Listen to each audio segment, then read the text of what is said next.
Warning: the Wrestling Ruined My Life podcast may contain explicit language, suggestive dialogue, sophomoric humor, sexually, racially, or religiously offensive remarks, illicit drug references, and brief nudity. Listener discretion is advised. The Wrestling Ruined My Life podcast is in no way affiliated with World Wrestling Entertainment or any other wrestling promotions. This podcast is intended for entertainment purposes only. Live from the L. Mitchell Compound, resort, hotel, casino, taxidermy, day spa, car wash, title loans and check cashing, and hot sauce factory in beautiful, historic downtown Donaldsonville, Louisiana. This is the Wrestling Ruined My Life podcast with Luke Mitchell, a.k.a. Luke Rude, the self-proclaimed illegitimate son of the ravishing Rick Rude, Christopher Fox, a.k.a. Christopher Clavos, and Brian Rains. Hey guys, Christopher Clavos here. Basically, I'm just taking this time out to first and foremost apologize for the audio quality of the last episode that aired. Something went wrong.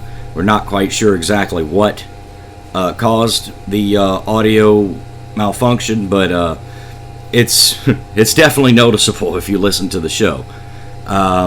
This is, of course, part 2 of the interview with Hannibal Jaxsin. The audio is still about the same as it was in the last episode, which is, it's not good. Well, quite frankly, we just want to apologize for that. And of course, apologize to Hannibal Jaxsin as well, because, you know, this was his moment on the show, and for whatever reason, it got messed up. And didn't realize this until post-production, and of course by that time it's too late. You can't really do anything about it. Yeah, just we just want to go on ahead and apologize for that. And here's part 2 of the interview, and once again we apologize for the audio quality. Let's talk about you in your recent years of breaking into pro wrestling. Fire away. You got a question for him? No, I just wanted to, that was actually the question. I was asking, like, how did you actually find, you're trained by Mardi Gras. I mean, I don't know if you can use his name, Brian Miller. Brian Miller, a.k.a. Mardi Gras. How did you find him? Or did he find you? Actually, there was a local show, actually, in and around my hometown. And I actually knew one of the performers. Just, not really friends with just an acquaintance, if you will. He actually brought me down to New Orleans, hooked me up with Mardi Gras, and I started training like almost instantly. Just grabbed the bull by the horns, if you will. Right. As soon as someone said, "Hey, I know a trainer. Like, can I go meet him?" Yeah, come train. I mean, all right. I'm not looking back. Truthfully, we have been looking for trainers for years. I mean, the internet was just starting to break out. I mean, the only other, wrestling trainer I ever knew of was they had a guy in New Iberia that would, train wrestlers, managers, valets. Now that I think it was like Louisiana Wrestling or something like that. But that was really it. I mean, I'd say part of the reason why we never got into wrestling early, because we never knew how to break out. We never knew who to get in touch with. Yeah, I guess you could just say I got lucky. Would you really say you really got lucky? Yes. Because had you not gone to that show, you would have never met. Pretty much. I have kind of the Edge story. If he hadn't written that essay, no Edge. Mardi Gras was my essay. Essay Rios? Didn't I how I met Edge? Oh, yeah. Wow. Still, speaking of S.A. Rios, I remember when Eddie Guerrero powerbombed Lita when he tried to give her off the apron. She just caught her midair. Bam! Right on the concrete. Not the gym floor, the concrete. Speaking of both of those, that's actually my favorite match, by the way, of all time. Eddie versus Edge. It was SmackDown, I think, September 2006. Best match ever. Okay, so between training and your matches, Have you gotten any legit injuries yet? I'm talking about the trailer days. No injuries. You know, I work with. And I'm already gonna call it right now. Yeah, Knock on wood, buddy. yeah. I work with a lot of good guys. You know, they're all professionals. They're all the majority of them are veterans, and you know, the veterans come out. They give their knowledge and insight to the new guys. So. Really, when I first met Mardi Gras, when you introduced me to him a few years ago, I mean, I knew that he was into that traditional style Right. of, you know. He asked me who my favorite wrestler was, and I told him Bret Hart, and he was like, I don't remember exactly what he said. He was kind of like, oh, at least you didn't say CM Punk. Yeah, I made that mistake. If you want to touch on that story real quick. Mardi Gras just the whole anti-hero era never really, you know, appealed to Mardi Gras. There in VooDoo, there's always, you know, it's a traditional style of wrestling. You know, always a bad guy, always a good guy. The anti-hero fad, you know, fans cheering the heel. They try to stay away from it. Right. I mean, but fans are going to do what they want regardless. So Right. there's really no way you can. There are some control that. goofy gimmicks, but you would say that VooDoo and Mardi Gras promotion are kind of like the golden years, referring to the new generation in the early 90s of WWE. Accurate, 100%. Awesome. So in VooDoo, who's the Hulk Hogan? Ooh, red and yellow Hogan or black and white Hogan? Oh, what I'm saying about Hogan, who's the Hogan, the John Cena, the top face of VooDoo wrestling? Ooh, top face. Would it be Roddy Mack? No, that's top heel actually. Oh, really? Yeah, Rodney Mack is a gift. You know, he can do both. He's got that attitude all about him. You know, no matter what situation he's put in, he can you know, he can give. He can work with it. Yeah. I mean, when I met Roddy Mack, like I said, back in high school, he was Red Dog wrestling for ICW in the Lemon Center here in Donaldsonville. He was the top face. You know, the kids were cheering for him. You know, Red Dog, and he fought Kevin Norcutt. You know who that is? Yes, I do. Yeah. Actually, I was with a chick that was with him, so technically I'm tunnel buddies with Kevin Norcutt. Your Eskimo Bros? Yeah, we Eskimo Bros. Oh, Jesus. You need to log that into What is that? the Eskimo Brother Data Bank. Is that a plug for the EBDB? That was a cheap plug for the EBD. Kevin Norcutt, we come for you, Nick. Wow. Yeah, I have to. I'll say this: I've learned so much from Rodney Mack, and shit, probably. And pray to God he never brings back the White Boy Challenge. Right? I'll definitely be on that list of unsuccessful attempts against Rodney Mack. Yeah, but it'd still be fun. So, with breaking into pro wrestling, what's the biggest star you've met through training and everything? That would be a matter of opinion. Who I would consider a big star might not be Big star. right.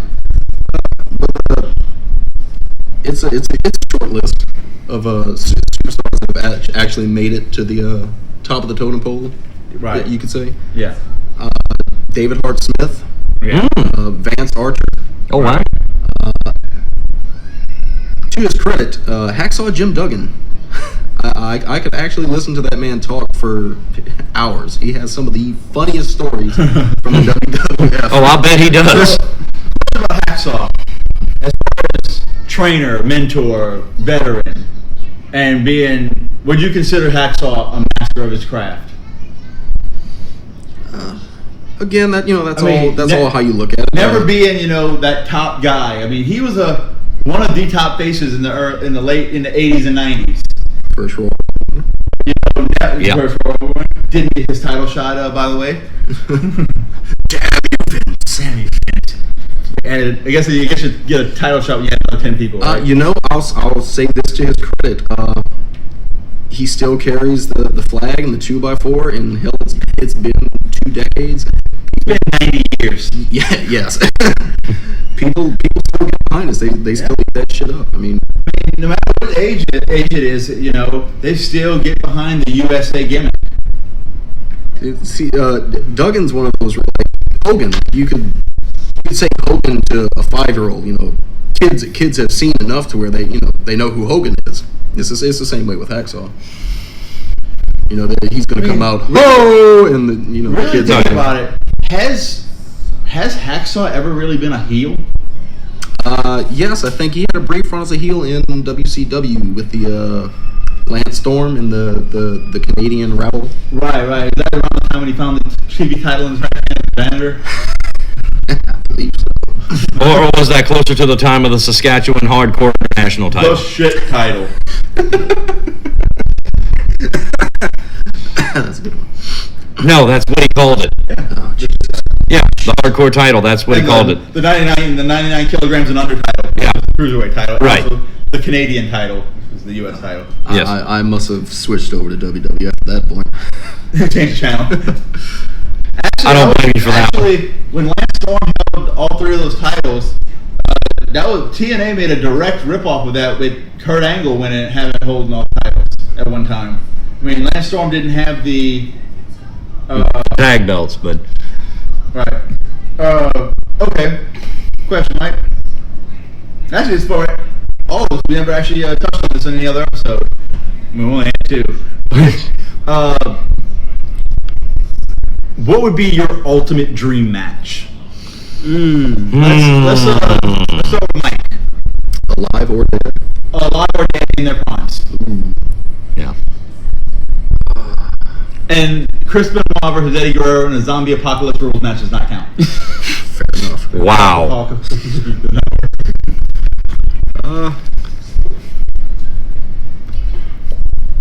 I'm going to pass right now. I'm going to think about this because this is a good question. Okay.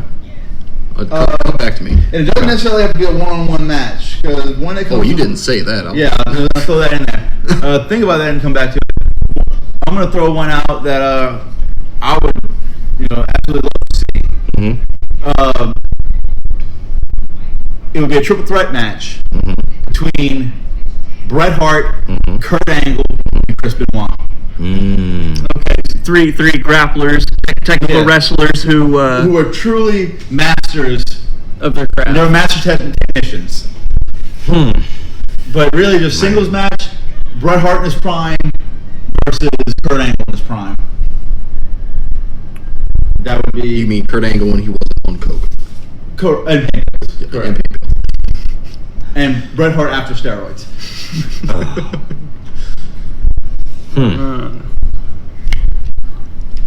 This may not be a per se dream match, but it's one that I would really actually like to see. And a tape probably exists from back in the day, but I'd like to see Rey Mysterio Jr. versus Jushin Thunder Liger. I want to say that actually has happened. Yeah, I agree with Luke. I think Like I said, I'll probably have to dig back, and it probably did happen, but It's something that you haven't seen yet. right, So you're unaware. correct. Okay, so say that. I didn't watch every damn pay. Yeah. So say that did exist. What would be your next one then? Hard to say. such a tough. I know, it really is. Yeah. This is just such a wide open question. I feel like when I give my answer, I'm gonna immediately want to change it. Just go Right. back and Yeah. No, I don't want that shit. For me, as of right now, I mean,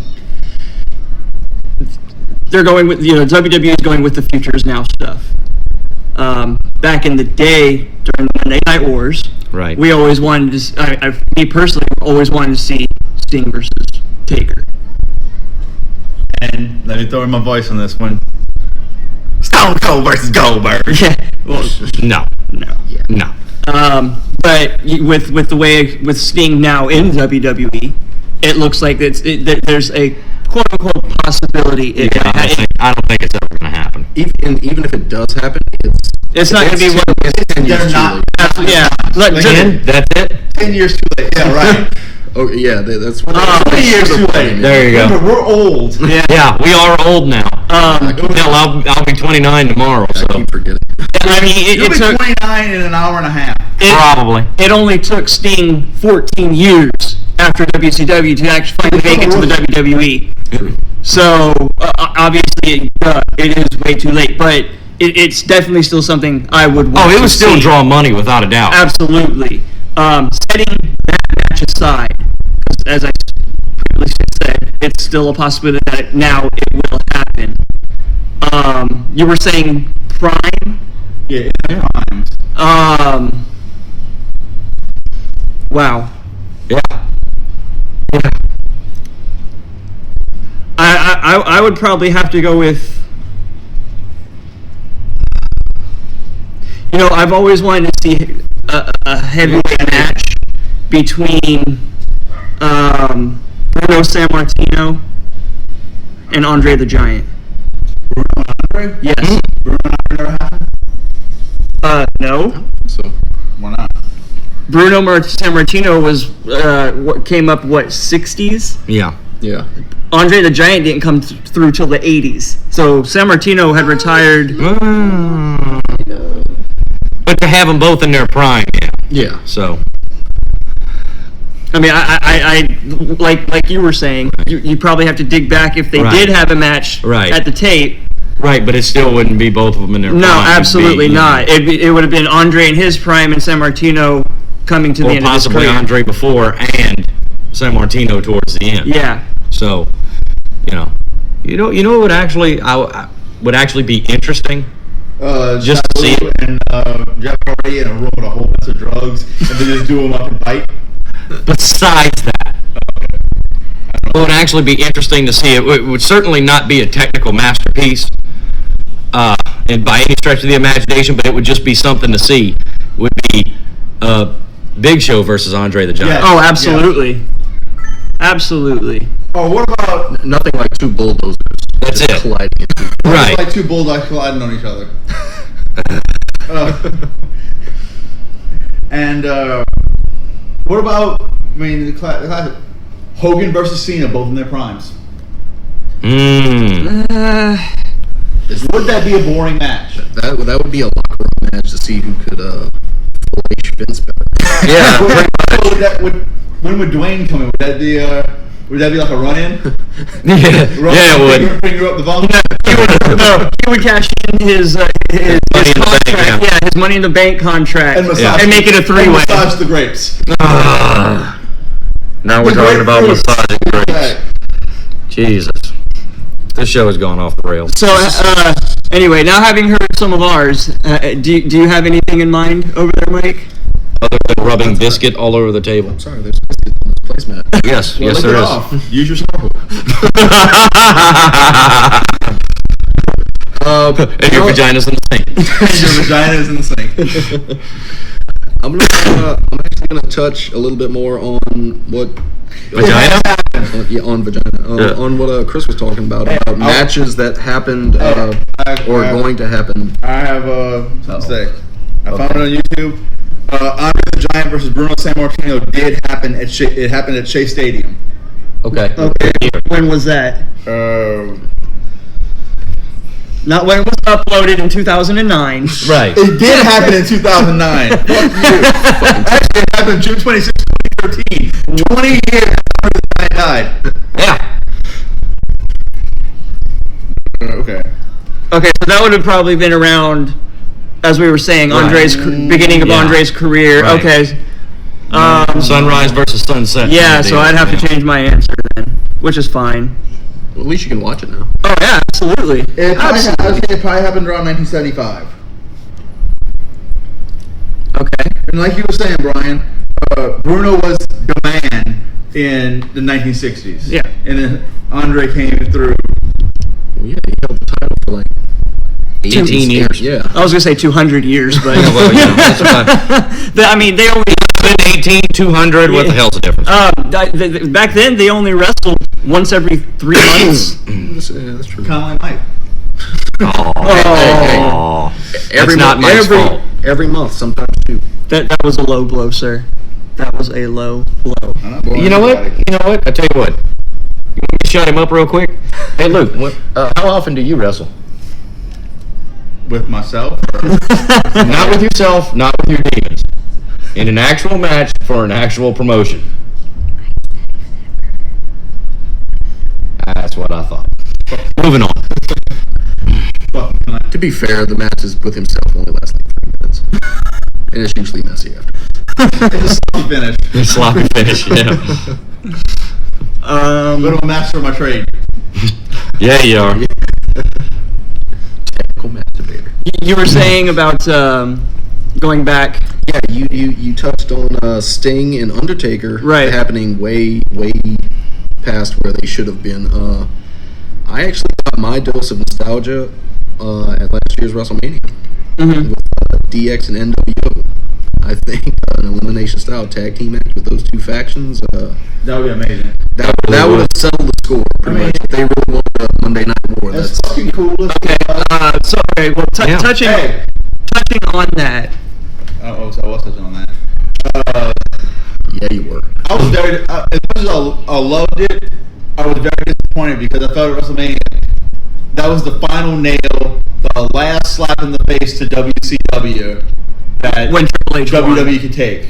Yeah. Because I still believe the NWO would have beaten DX. Because it would have been 50-on-1. That's what I was going to say. I'm like, that wouldn't even been, And if you were going to do DX versus NWO. You can cut it down to the original members of NWO. Okay, but here's the thing, though. Okay, do you have original DX or do you have later DX? Or do you have all of DX and just pick like the first six major members of NWO? I got a back. How would you do that? I got a backyard football question. That was actually a good question. Would Sean Waltman play QB for both? No, but he probably fucking linebacker. He did. Oh, yeah. One night in China. Oh, yeah. He was a wet rat. He played the wet Nicky. Which actually, she made him a wet Nicky. Bringing up China, who was that man? I don't know, man. I thought Could it be Henry the mild-mannered janitor? Could be. Yeah, that song was that show was not racially offensive at all to anyone. No. Neither am I. No, of course not. No. Okay, so as he asked, which members DX, which members NWO? For me, that's too hard to really answer because, for NWO, you have to get your damn score sheet out. Right. Keep track of who the fuck is in it. And also, Not only that, would you have NWO Black and White or Wolfpack? NWO Black and White. Yeah. In order to do that, you'd have to. I like NWO 2000. Shut up, Luke. I did. It was Bret Hart, dude. Bret Hart and Jeff Jarrett. Sit down. Get the fuck out of my bounty hunter meeting. No, but to answer that question, you gotta think about the people that,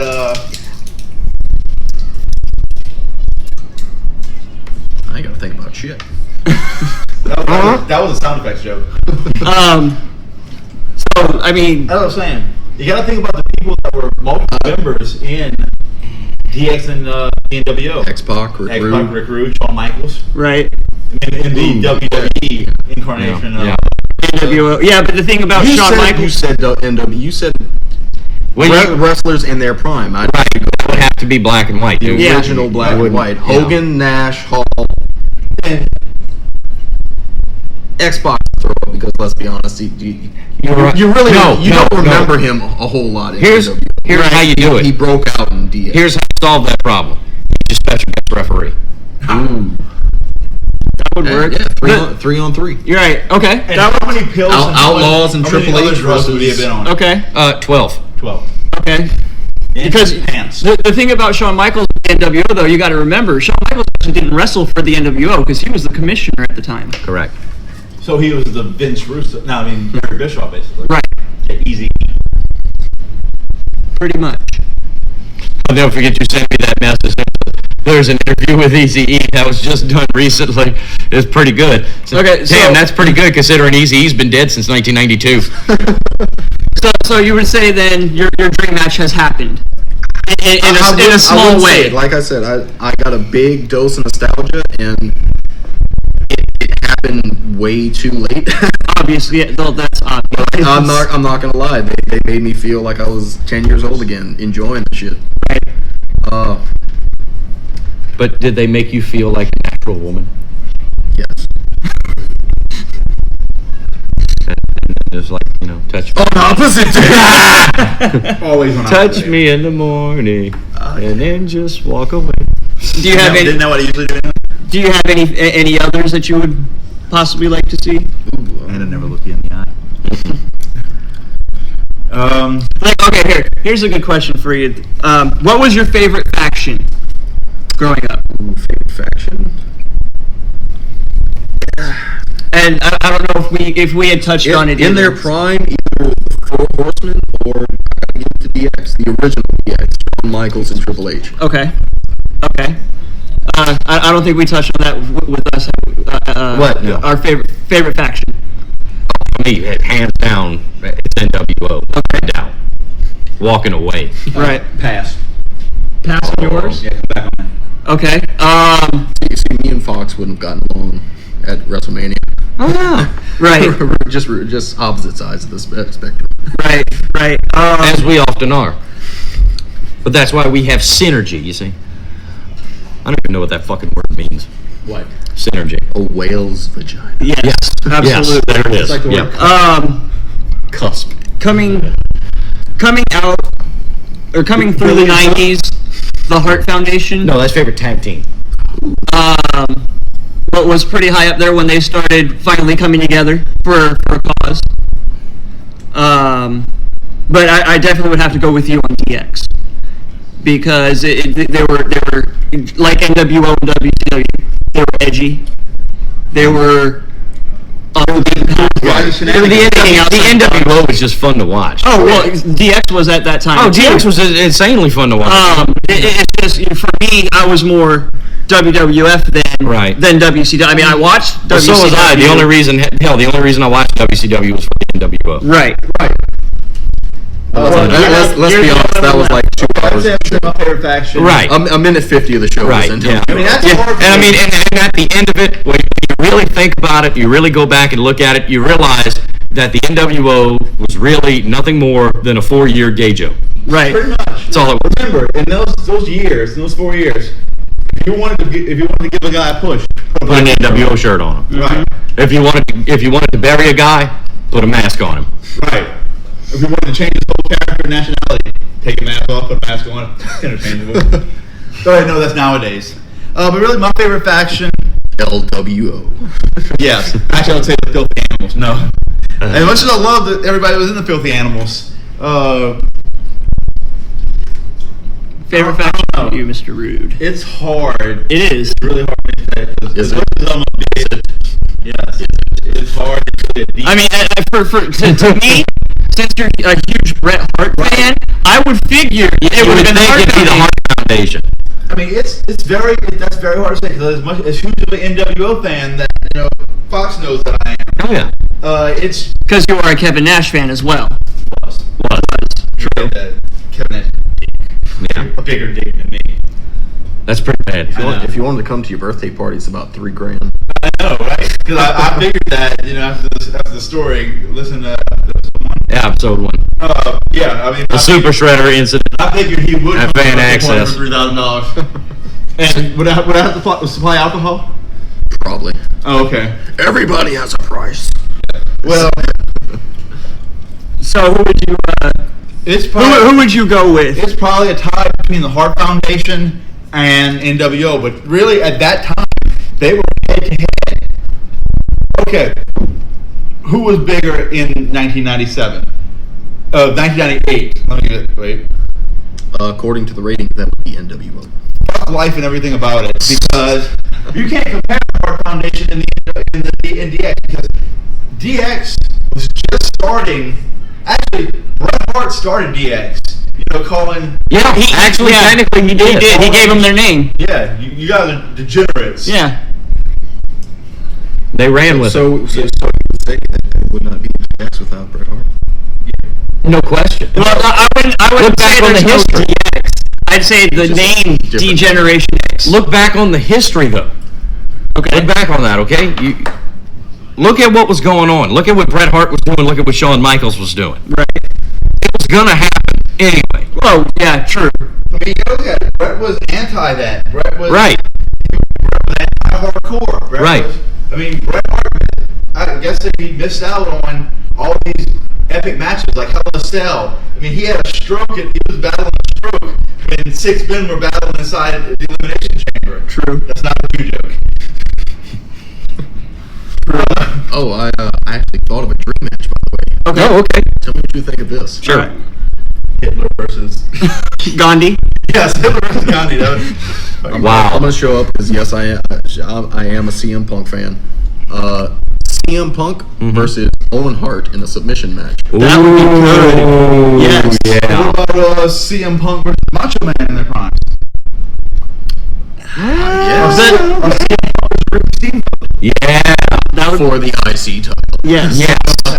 Yes. It would have to be. Right. It would have to be. For the coveted Intercontinental Championship. Yeah. The same one that Steve Austin threw in the friggin' river. Let's be real. Ryback has pretty much diminished the credibility of the IC championship. But Kevin Owens is bringing it back. Indeed. Kevin Owens is fun to watch. I don't care what Good anybody luck says. to you, Mr. Steen. In a little bit.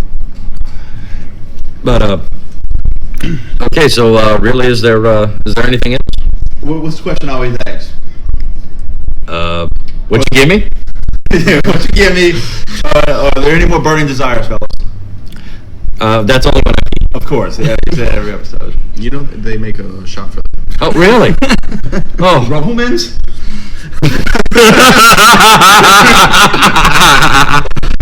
God damn it. That's breakfast. On opposite day.